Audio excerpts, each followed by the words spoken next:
It's the horror flick, Digger did, Super 6, Big Mitch. And I'm kicking in those with all three O's. And I'm bringing 28s, 101s because we Vegas sons. It's the Chronicles. And you in the Meadowlands. Yeah, you in the Meadows, man. And you already know what made me 530. What that mean? Oh, that boy Desert, baby. You already know.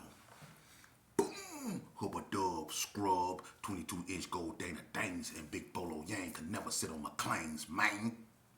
Nah, I'm just playing. Welcome to Vegas Chronicles with the host, Super 6 Big Mitch. And today, like any other day, you know what we do. Come on now. We kick actual factuals without no additives or no preservatives. Like what? Like what? Like summer sausages and crackers. Shout out to everybody that's been supporting your boy platform, man. You know, we doing what we doing. We building it brick by brick, man. You know what I mean? Let me start off by saying this here, man. To the youth, you know, a bunch of youngsters been getting at me, and they telling me it's their turn. They want to tell their story. And what really got my attention out of everything that was said was one of them said, a lot of us is tired of this BS and we want to turn a new leaf. We want to tell our story too. I do these videos for the youth. All I'm doing is bringing the old heads on here, the ones that was before y'all, so we can chronicleize this right. But these videos, what I'm doing is dedicated for y'all. This is y'all platform. This ain't even my platform. I did this for y'all. I really did. The youth. So I'm going to bring the youth on so y'all can tell y'all story. But what we want to do is when you come on, we want to have something already set up so it can be a smooth transition, because we don't want no people coming on and one person saying this that aggravate them and them aggravate. We don't want to do that. We want to do this to help heal our community. We want to use this platform and platforms like mine to get the message out, because the youth, they're starting to pay attention. A lot of them is tired of this thuggery stuff. A lot of them actually want to find something else to do, because a lot of them is sick and tired of watching their childhood friends and people that they love become unalived or become hurt or get incarcerated, or themselves get hurt or incarcerated. They sick of it. So while we have some of their attention, we need to capitalize on that, man. People that consider themselves OGs or people that consider themselves respected members of where they from, y'all need to really tap into the fact that some of these youth out here really looking for something else to do, man. And right now is the time to guide them, because they can be the gateway for other youth to escape this nonsense, man. They looking for a way out, man. Y'all know, like I know, there's only so far. You only go so far with this bull crap, and you gonna end up in the cage or in the casket. You only go so far in this game. So while we got these youth attention, we need to capitalize it and divert it to something else that can be, beneficiary for our culture, our community in the future. Do that make sense? Real spill. So to the youth, all y'all, whoever want to come on here in a positive setting and tell your story, the struggles that you went through, your upbringing in Vegas, how you became what you became. If you want to come and share your story, get at me. I have no problem. It's not about where you from. I don't care about that. Y'all all young, black and brown little boys to me. Black and brown little men. Black and brown brothers to me. And my job as an elder is to teach, in a positive setting, So, to the youth, all y'all that want to come on here, come on. This platform for you. This is why I do this. For real. And shout out to the youth, man, that's trying to turn over a new leaf, man. We need to start putting the spotlight on them instead of this other bull crap, man. But let's jump right up into, I try to answer questions, man.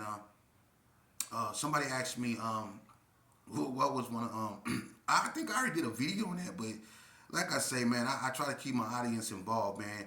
And, I have no problem talking about other stuff, which I'm going to get to in a minute. But someone asked me what was, like one of my hardest fights coming up and that I remember. To be honest with you, I had a lot of fights in my life, man. And some of them I remember is kind of brutal, embarrassing. And then some of them I triumphed. I won more than I lost. You know, which you know I can say that I'm about to be honest, I'm about a good 53-6. You know what I'm saying? I got about a 53-6 record because I did a lot of fighting in my life, man. You know, and I ain't took too many L's, but I took some. I took my fair share like everybody else. You know, so but one of my hardest fights I ever had, I'm gonna be so 100 with you when I go back. You know, and you would think it would be because I did videos on that with Nick. I had an older a homeboy when I was coming up named Nick. I was 13, he was 18. I had like 3 fights with Nick, and I went like 0-3 against him. I could not beat that dude. That dude was an adult, and plus he was from like the South somewhere. And you know how they fight. They fight. Man, they fight barefooted. So you already knew I was gonna lose that. You know, but I bust him in the head with a pole though. You know, so we got to understand it under them circumstances. But a fight that really stand out to me that I had that I can say I'm gonna remember probably to the end of my days is I'm gonna keep it 100 with you. It was in a penitentiary. I had a fight with this dude from Peru, you know, and his name was TT. And I don't know if y'all remember TT. I think he had a brother named El Mac, and his mom name was Goldie, and I think his sister name was Nicole, and they had another sister. I think Boosie B from Playboys used to mess with one of his older sisters. I think her name was Tanya or something like that. But anyway, TT was a big old sloth built dude, hairy arms, big tall dude, had a little perm. You know them dudes that be having the bushy perms that look like a shag right here. He had one of those, so you knew he fight hard, right? So look, I seen him get down at Indian Springs before, you know, and I wasn't too impressed. You know, he had a fight on the side of Unit 3. You know, it was just a bunch of slow haymakers being thrown, nothing really connected, you know what I mean? So I wasn't impressed with that, you know. But I didn't know how good how tough this youngster was until we went to Gene, Nevada, right? Now, what happened over there is, you know, I did a video about, you know, this cat from Skyline, Peru named Richie Rich getting knocked out by him, right? Now, after this happened, you know, because they got into it over, you know, when I came over there, they was already feuding. I come from Indian Springs yard. So when I hit the yard, me and Richie Rich get cool. I remember him from Indian Springs from being with B.I. and all them in the Cali Blood car over there. So when I get over there, him and Hamp had issues. You know, we was smoking trees in Hamp unit in Unit 4 by Hamp room, and we had it smelling like, you know, bud over there. And Hamp came in and he didn't like that, and him and Richie Rich had words. So they ended up going in the shower and getting down. Now, we, you know, trying not to make a scene, was all in the front of the unit. Me, Lil Marv, We Dog, Davey Wavy, Ike P, all us, you know, we all in the front, right? So one in the north, I think it was OC, and Davey Wavy went in there, you know, to make sure it was, you know, fair. And they went in there and got out when it was over with. You heard doo-doo-doo-doo. I come, you know, OC come out of there, Hamp come out of there rubbing his knuckles, and then I go up in the eyes, Wavy, like, what's happening? Wavy won't even say nothing to me. He just got his neck out like he just disappointed. I'm like, where Richie Rich at? He won't say nothing. I go up in there and look in the shower. Richie Rich laying in the shower. Man, look, he was laying on his stomach, man, look, like this.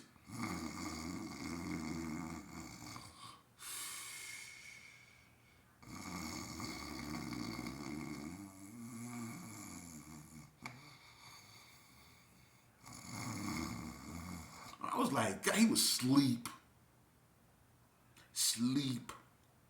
right? So look, I got an attitude, right? I just get over there. I couldn't do nothing. It was head up.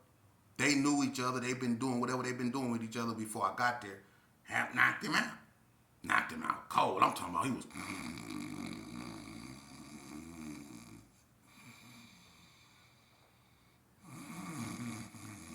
He was asleep. But anyway, I'm mad now, right? I got an attitude. I don't like it.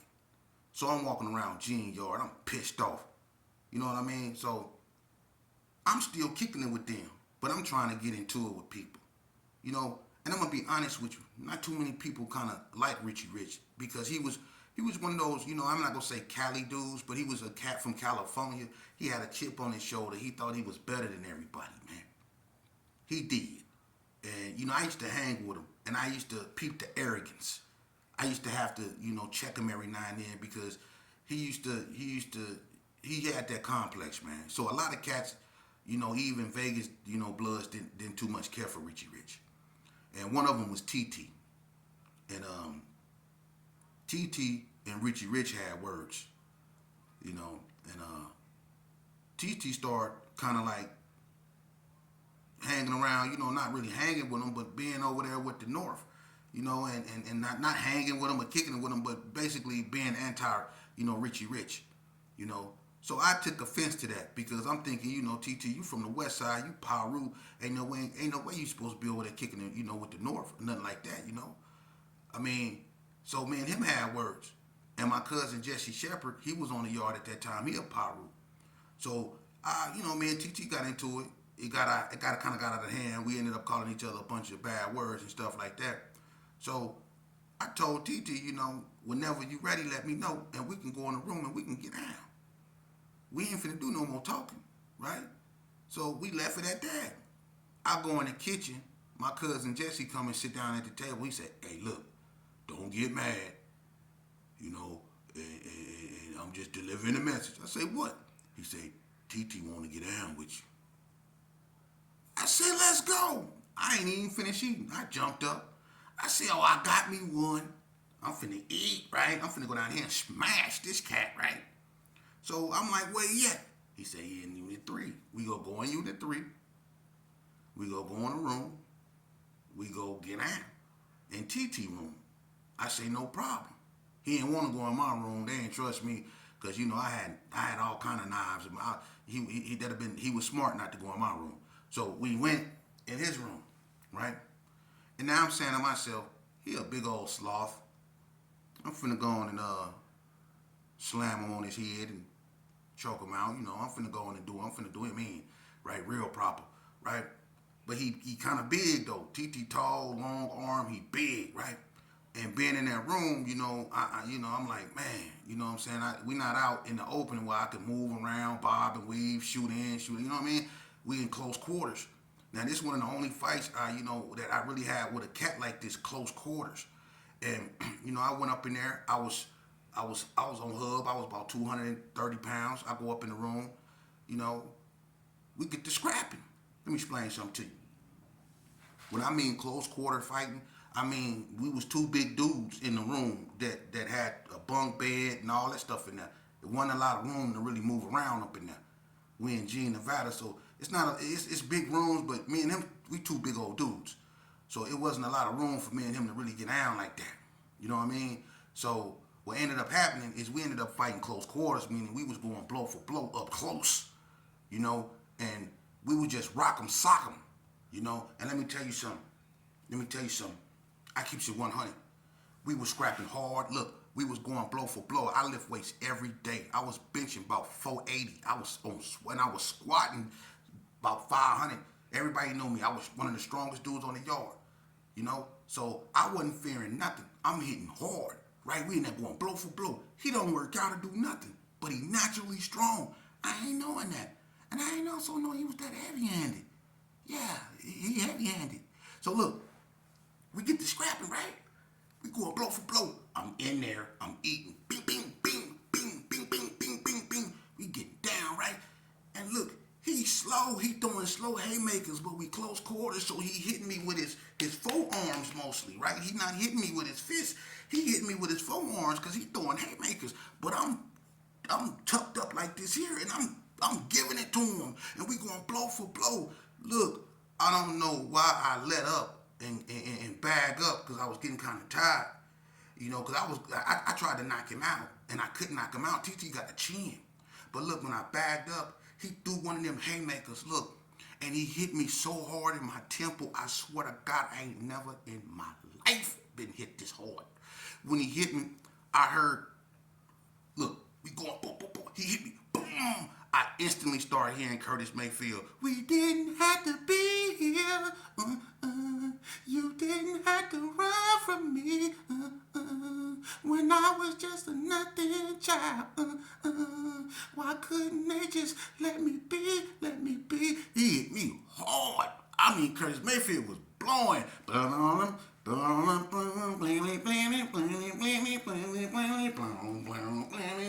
look, he had me in there listening to Curtis Mayfield. He hit me so hard I had to grab him and hold on. Like, God dang, he hit me hard, right? He stung my soul. I'm like, man. So look, we're in there scrapping. Now we just touched me, right? I done bit TT in and shit. I ain't letting go.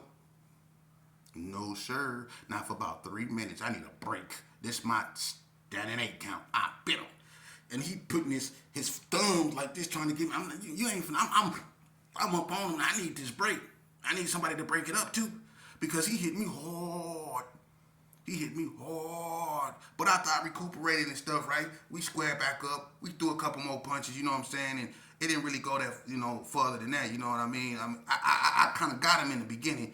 But when he landed that one, he got me right in the temple, man. I'm telling you, I heard Curtis Mayfield. We was in there scrapping, though. I went toe-to-toe with him, blow for blow with him. We went blow for blow. And at the end of it, we shook hands and we walked up out of there, you know? And I'm gonna tell you something, man. Out of every fight I done had, I'm gonna tell you something, man.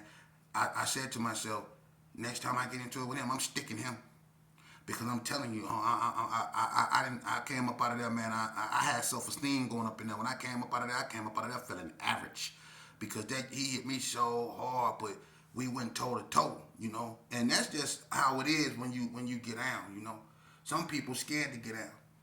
But that's what make you who you are, and them Pyrus, a lot of them can get down, man. And that dude, TT, listen, I don't care what nobody say, that dude hit me so hard, man, in my temple. I ain't never been hit that hard in my life, man. That dude had me there listening to Curtis Mayfield, and Curtis Mayfield was blowing, blam, blam, blam, blam, blam, blam, blam, blam, blam, blam, blam, blam, blam.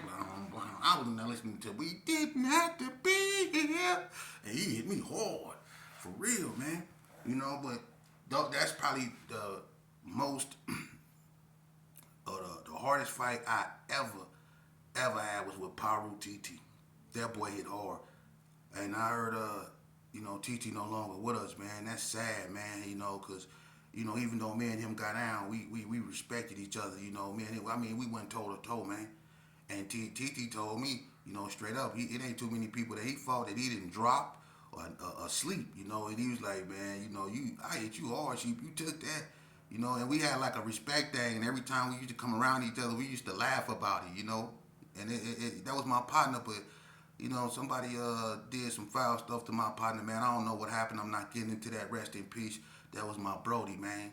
And that's the thing with it, when I look back on all the good people that left this place, man, it hurt so bad. And, this right here, these videos, I need to start interviewing people. I need to get out there and start doing other things, and I'm going to. Because I can't sit here and just continue to do this forever. At some point I'm gonna have to switch it up and start doing other things, and I know that. But I just really want to home on, the fact that we as a people, as a culture, and a community, we need to put down all this envious, this jealousy, and all this hatred toward one another, man, and realize we're at a point in time where it's time for us to realize that it's not about the haves and have-nots. It's not about who big and who little. It's not about Crip or blood. It's not about Gerson or 6-0. It's not about who dark skinned or who light skinned. It's not about who's smart and who not. It's not about who up and who down. It's not about who a Christian and who a Muslim. It's not about none of that. It's about good and it's about evil. Period. And I don't want to surround myself around nothing but good people. I swear to God, it's about that time, man. God is revealing stuff to us, that always been there. But a lot of us, for the first time, is really starting to pay attention. A lot of us have been through stuff. A lot of us have had people that passed away come back and tell us stuff. And now we know why that happened. We know that we wasn't tripping when that did happen. A lot of things didn't happen to us that we kept to ourselves because we know if we told other people, they'd think we was. But now, with everything starting to reveal itself, we can feel comfortable with what we've seen or what we've experienced. Like when stuff almost happened that could have cost us our life, but it didn't. And something intervened, but we can't explain it. Or when someone that passed away suddenly appeared and told you to watch such and such, or don't go with such and such, a such and such was the one that did this to me. Then they turn around and if you find out it's true. And then you realize you wasn't tripping. See? You starting to open your eyes, and a lot of these youngsters is starting to awaken. People are starting to wonder why we feeling this way. These entities we call demons are really starting to manifest themselves in front of you. And you starting to really see these cats and these entities take on personas and shapes and forms, because demons do exist. And I'm going to tell you something. They always find a way to corrupt people we love and use them as a vessel to hurt us. It be the people the closest to you that they corrupt, and then they become that vessel to hurt you. I was taught my whole life to be anti-six soap, anti-Donna, not Donna, that happened later on, but anti-blood, anti-GQ. You know, I was taught to be anti all these other things, anti-white, anti-everything. You see? But I'm going to just keep it so 100 with you. Everybody that really hurt me was people that was close to me. Now, I ain't saying that I was never hurt from people that I was warring with in the streets, but I knew what came along with being in the streets. I knew the game that I was playing. You know? I expected that from them. But what I got from my own was something that cut deep, because I never expected that from them. But the warning signs was always there. I just never paid attention to them. They was always there. You know? And now, it's going on again. I mean, look at what's going on around us, man. It's so sad that people my age, they not losing their sons no more. And you want to say that's a good thing, good. You want to say that's a good thing, huh? Nah, they not losing their sons no more.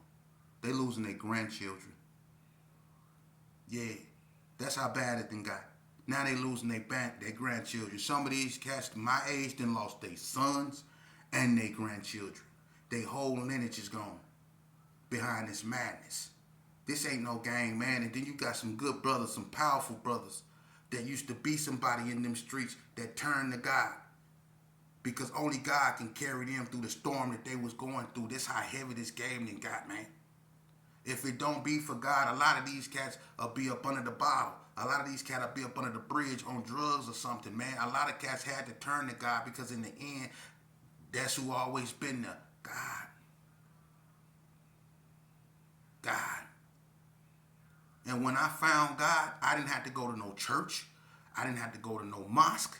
I didn't have to go to no temple. I found God in me. That's where he been all the time. I was the mosque.